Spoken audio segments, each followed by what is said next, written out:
पिछले 2 दिन से हमने देखा दुबई को डूबते हुए। क्यों डूबी दुबई? और दुबई में किसकी लापरवाही से दुबई डूब गई पानी के अंदर। सारे शेख परेशान, सारी गाड़ियां परेशान, 2-2 3-3 करोड़ रुपए की गाड़ी पानी के अंदर बह गया। और क्या है उसके पीछे रियलिटी, वो सब रियलिटी जानने के लिए आज ये वीडियो है। मेरा नाम किफायत जाफरी है और आप लोग देख रहे हैं किफायत जाफरी स्पीक्स।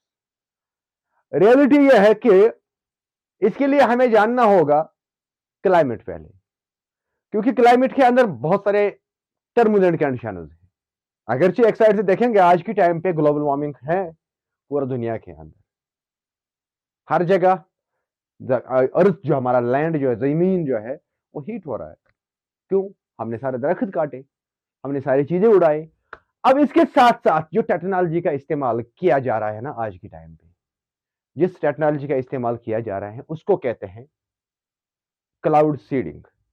अब ये क्लाउड सीडिंग समझने के लिए हमें थोड़ा डीप जाना होगा इस कंटेंट में, इस वीडियो में, तभी जाके आप लोगों को समझ आएगा कि क्यों डूबी दुबई और क्या कोई और मुल्क भी डूब सकता है किसी जगह पे लापरवाही की वजह से।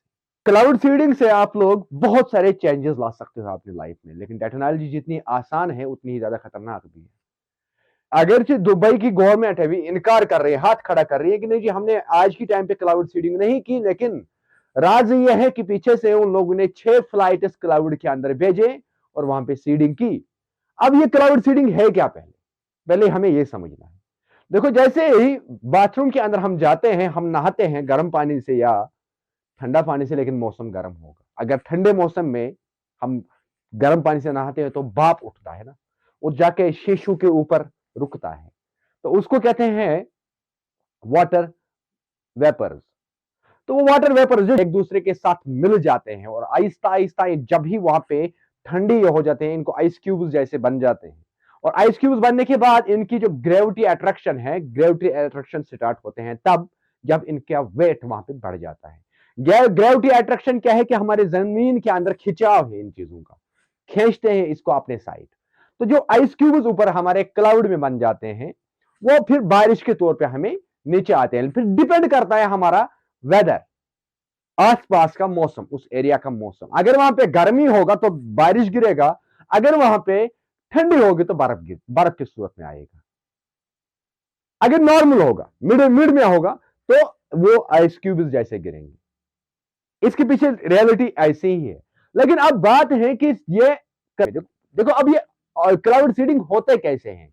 अगर आपके एरिया में गर्मी है और आसमान में कहीं एक जगह पे आप लोगों को दिख रहा है कि नहीं बादल है आसमान के अंदर, वो नेचुरल होता है। बादल बादल बनाना आसान नहीं है, लेकिन उसको फिर बारिश में चेंज करना क्या काम है और क्या टेक्निक इस्तेमाल होता है। ड्राई आइस का इस्तेमाल किया जाता है। ड्राई आइस 2 केमिकल से बनता है और ड्राई आइस को लेके जाते हैं फ्लाइट में, जहाज में, ऊपर फिर स्प्रे ड्राई आइस उस बादल के ऊपर फेंका जाता है। उससे क्या होता है कि ये जो बादल है, जो वाटर क्लाउड है, जो वाटर वाइपर्स के जरिए से वो क्लाउड बना है, उसके ऊपर जब ड्राई आइस बन जाता है तो ये ज्यादा जम जाता है। जमने के बाद इसका वेट जब बन जाता है तो ड्राई जो ग्रेविटी अट्रैक्शन है वो स्टार्ट हो जाता है, गिरना स्टार्ट हो जाता है। इसका आइस के तौर पे पहले गिर जाता है, उसके बाद टेम्परेचर पे बेस होता है। अगर नीचे ठंडी है तो बर्फ गिरेगा, अगर नीचे बारिश है तो, अगर नीचे गर्मी है तो बारिश के तौर पे गिरेगा। इसका सीधा सीधा आप लोगों को मिलेगा लाइव प्रूफ कि पिछले बार एक बार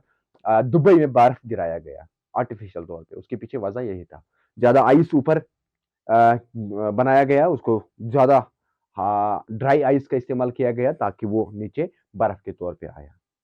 ये सिंपल थ्योरी है। और ऐसे ही वही चीज हुआ कल दुबई के अंदर कि दुबई ने क्या किया कि वहां पे ड्राई आइस की स्प्रे या बहुत सारे ऐसे केमिकल्स का स्प्रे किए जाते हैं इस क्लाउड पे, जो आइस क्यूब्स होते हैं ऊपर। इस आइस क्यूब्स को जब पिघलाया गया आर्टिफिशियल के तौर पे, इस चीज का नाम है क्लाउड सीडिंग। तो क्लाउड सीडिंग की गई है दुबई के अंदर। उसके बाद वो जो नेचुरली पानी गिरना था वो आर्टिफिशियल तरीके से वहां पे दुबई के अंदर। उसके अलावा एक ऑलरेडी तूफान आया था, वो ऑलरेडी तूफान आ रहा था, वो तूफान मूव कर गया दुबई के साइड। हवाओं की दबाव की वजह से वो तूफान भी मूव कर गए इसके साइड और उस वजह से दुबई ज्यादा डूब गया। अगर कि अभी टाइम पे दुबई इनकार कर रहे, दुबई की गवर्नमेंट इनकार कर रही, नहीं जी हमने कोई क्लाउड सीडिंग नहीं की, मगर क्लाउड सीडिंग की गई है। उसी बुनियाद पे दुबई डूब गई है। आज के टाइम पे इतना टेक्नोलॉजी आगे है कि आप चाहोगे तो आप अपने शादी के टाइम पे बादल हटा सकते हो, बारिश नहीं गिरेगा। कैसे और क्यों? या अगर आप खेती बाड़ी कर रहे हैं, आपके इलाके में बड़ा हॉटनेस वेदर है, तो आप बारिश गिरा सकते हैं इसी टेक्निक के जरिए से। ये टेक्निक जो है, आपको करना क्या है कि सिर्फ आपके आसमान के अंदर बादल होना चाहिए, आपके एरिया के अंदर। आप क्या कर सकते हो कि आपकी जो वहां पे गवर्नमेंट होती है, वो क्या करते हैं कि ड्राई आइस का इस्तेमाल करते हैं। जहाज के जरिए से ड्राई आइस ऊपर फेंकता है इस बादल के ऊपर, और बादल ठंडे में चले जाता है और उसको आइस बन जाता है। आइस बनने के बाद उसका वेट बन जाता है, वो नीचे गिर पड़ता है पानी की सूरत में, बारिश की सूरत में। सिंपल और सीधा थ्योरी यही है, और इसी चीज का नाम है क्लाउड सीडिंग।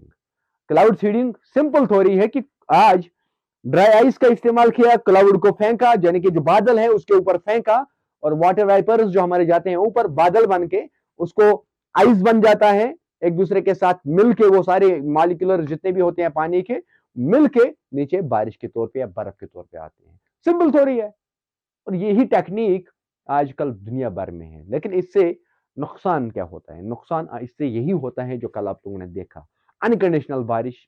जब मन करेगा तब इंसान बारिश करा सकता है, लेकिन शर्त बादल होना चाहिए, क्लाउड होना चाहिए आसमान के अंदर, तभी जाके ये चीजें कर सकते हैं। तो इसका पिछले बार भी आप लोगों ने इस्तेमाल में, पिछले बार भी इसकी टेक्निक इस्तेमाल की गई है जब चाइना के अंदर किया गया था। तो बहुत सारे ऐसे टेक्निक्स है दुनिया के अंदर जैसे की जाती हैं। बाकी मिलते हैं नेक्स्ट।